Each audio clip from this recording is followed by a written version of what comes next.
Shane here with etrailer.com. Today I have a 2024 Toyota RAV4. I'm going to walk through how to install the Redarc Tow-Pro Elite brake controller with the ETBC7. This is what our brake controller is going to look like when it's installed. The nice thing about these brake controllers is it takes up very minimal space. They can pretty much be mounted anywhere on the dash. And when you compare these to like your typical older style brake controllers, the big box style, they normally would mount on the dash. And you either have to mount here, over on this side is where you would typically see them. Sometimes you'll see them up on the top. These newer vehicles and smaller cabs, you really can't do that anymore. There's not a whole lot of space. So that's where this comes in. It takes up very minimal space. You can actually get it to where it fits into factory knockout panels. Or replace one that you might have a dummy plug. Redarc does a nice job with that. So, and when I say this can be mounted pretty much anywhere on the dash, it can be pretty much mounted anywhere. Because, unlike the typical ones that have to be mounted a certain way, the control box for this can be mounted underneath the dash in any orientation. What it does is it learns your direction of travel, and all your brake controller functions are right through this small knob right here. This brake controller is going to be a proportional brake controller, just like your typical ones or your standard ones. And what proportional means is whatever you have this set at, depending on your trailer load, when you apply the brakes here, it's going to send the amount of pressure you have at the number you have on this dial. For instance, if you, let's say we have it set at 6, we're driving down the road and we have to slam on the brakes. Slam on the brakes in here, it's automatically going to apply the brakes there, but it's going to apply the brakes to the number you have on this dial. Again, the numbers on the dial are going to be your gain, so it goes from 0 to 10, and that is going to be for how heavy the load is. So depending on your load, will depend on how high you want to turn it up. That's going to be how aggressive the trailer brakes act when you apply the brakes. What we ideally want is we want the car to stop itself and the trailer to stop itself. We don't want the car stopping both. As far as the manual override on this brake controller, on your typical ones or standard ones, they have a slide lever, or you push a little lever on the front of it. This one, you simply push the button. This is going to be your manual override for your brakes. The nice thing about the Tow-Pro Elite is it has something called off-road mode or user mode. And what that means is, let's say you are pulling a trailer, but you're on a gravel road and you're going down a steep hill.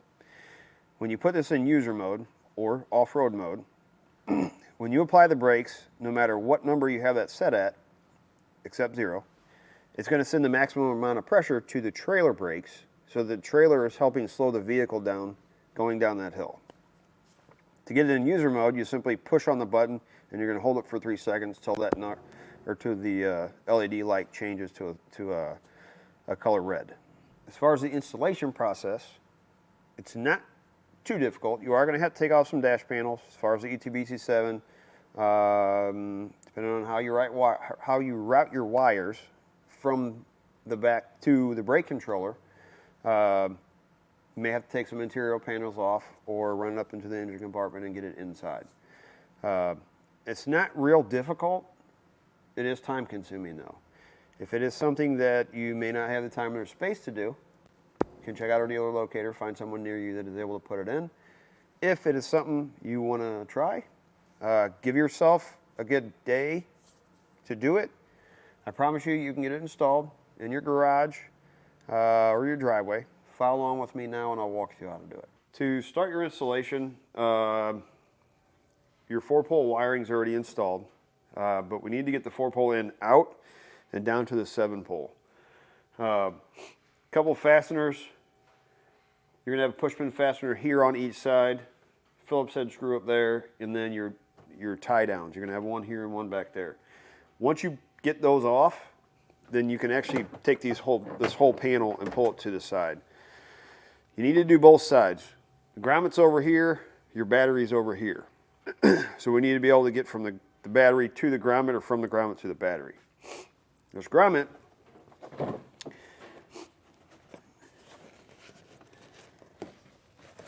is right there. So cut a little slit in it and you'll be able to feed your 4-pole wire down there and put the grommet back in. This is where it's going to come out underneath the vehicle. You need to take your 4-pole and route it over to the center. After that, you need to mount this 7-pole that comes in your ETBC7 kit.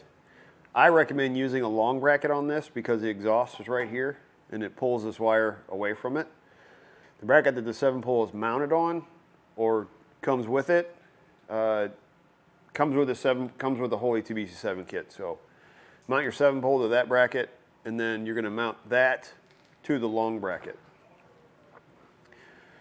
Once you get that mounted, you're going to take one 4-pole in. It's going to have 2 of them.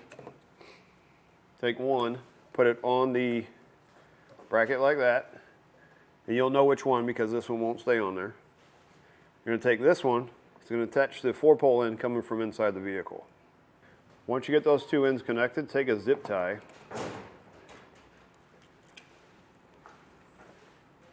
Do it like this.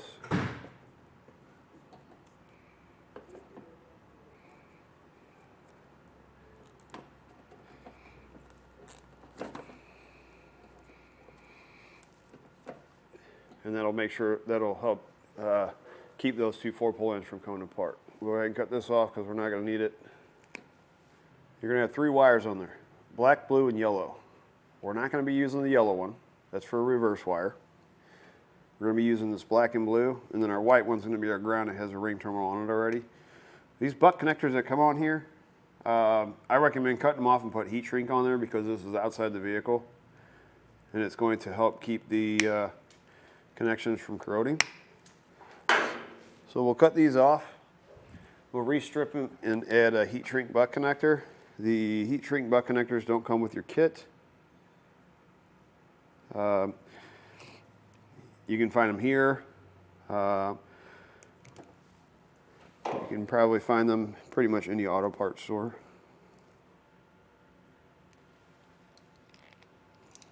You're going to get a roll of this jacketed wire.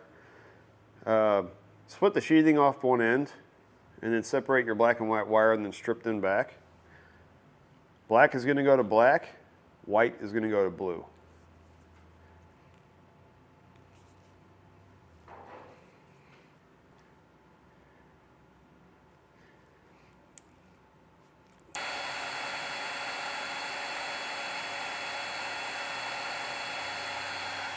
My ground wire. There's not really anywhere right here that I'm able to access to actually get to a good piece of metal to ground that. So what I'm going to do is I'm going to cut that end off. I'm going to add a piece of wire and run it over here to where I'm able to get to some good metal.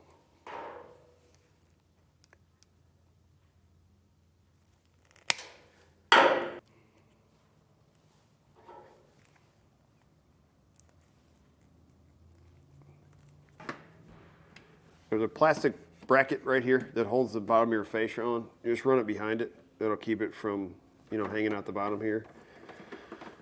So now that I've got that routed, I'm going to take all this right here. I'm going to wrap it in black electrical tape, and then I'm going to pull the rest of it up back in there.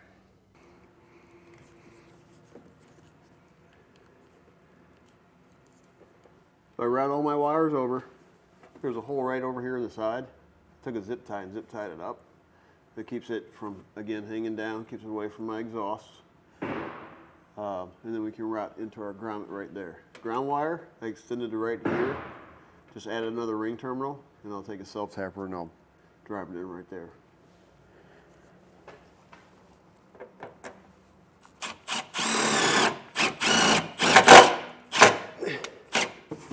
So I'm going to try to explain this best way possible.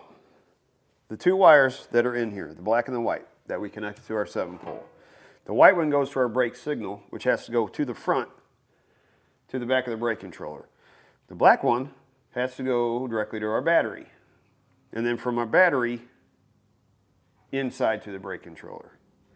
Well, our battery's not up there, it's back here. So rather than split this and then separate these 2 wires, what I'm going to do is I got it marked where the grommet is. I'm going to cut a little bit of this off, a section. Find my black wire, I'm going to cut it in half. And I'm going to add 2 extension wires off of it. Those two wires are going to go to my 30 and 40 amp breaker here. The rest of this can all run up together to the brake controller instead of running this up and then coming back and then back up. So I think this is going to make it a little bit easier, and I'm not going to be wasting a whole bunch of stuff. So I've got it marked where my grommet is.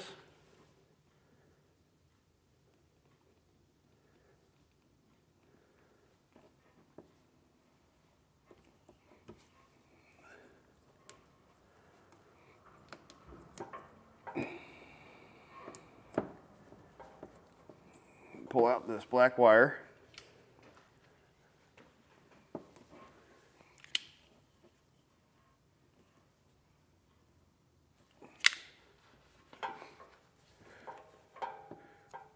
We'll get it cut in half. Heat shrink butt connectors will add a wire onto each one, an extension that needs to go inside to the battery over here.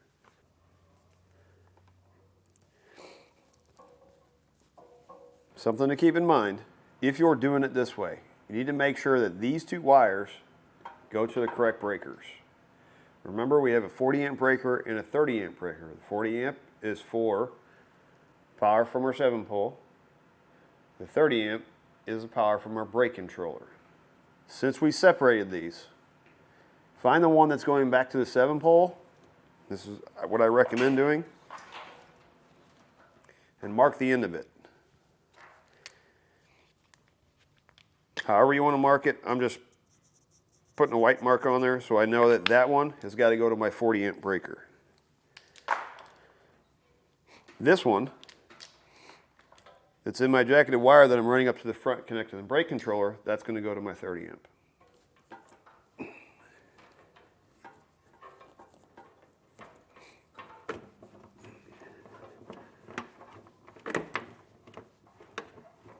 As I mentioned before, the jacketed wire that we split has to run up to the front. We got to get it inside the vehicle so we can connect to our brake controller. We also have two extra wires that we have to run.